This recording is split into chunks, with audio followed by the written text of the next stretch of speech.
J'ai passé 10 ans de ma vie à ne penser qu'à ça depuis le matin. Le moment où je pourrai enfin me remplir de sucre. Je ne me l'autorise qu'à partir de 17h, mais l'idée commence à m'habiter dès le réveil et m'aide à tenir dans la journée. Je ne suis jamais en retard à un rendez-vous, jamais non plus à celui-là. Énorme, énorme c'est bizarre, mais tout le monde pense à énorme, énorme, énorme physique. Et alors qu'en fait c'était pas ça qui m'est venu en premier quand j'ai écrit, c'était plutôt parce que tous mes amis, les gens qui sont très proches de moi disent toujours quand je raconte un truc, mais c'est énorme.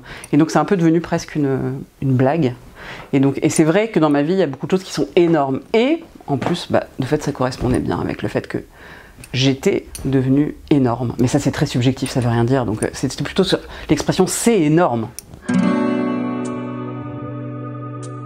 Trauma, j'ai fait l'immense connerie de grader mes traumas. C'est-à-dire, j'ai dit, mes traumas, ils sont tout petits à côté des traumas que vivent mes patientes, qui vivent des traumas considérables.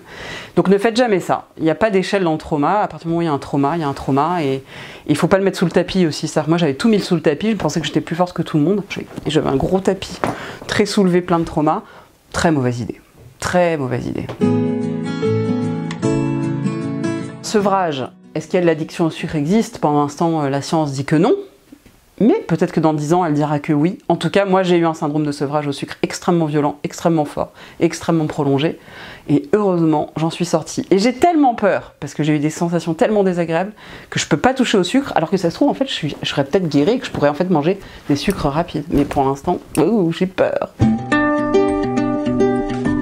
Vulnérabilité. Ça, j'aurais aimé qu'on me raconte que c'est très fort la vulnérabilité. J'ai pas compris ça quand j'étais jeune.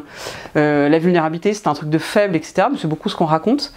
Et en fait, dans la vulnérabilité, dans la souffrance, il peut se dégager des choses extrêmement fortes et extrêmement puissantes. Et donc, moi, j'aime bien la vulnérabilité, j'aime bien les gens cabossés, j'aime bien les gens qui se tiennent de guingois. Et ça, j'aurais aimé qu'on me le dise. C'est chouette les gens qui sont cabossés, qui se tiennent de guingois aussi.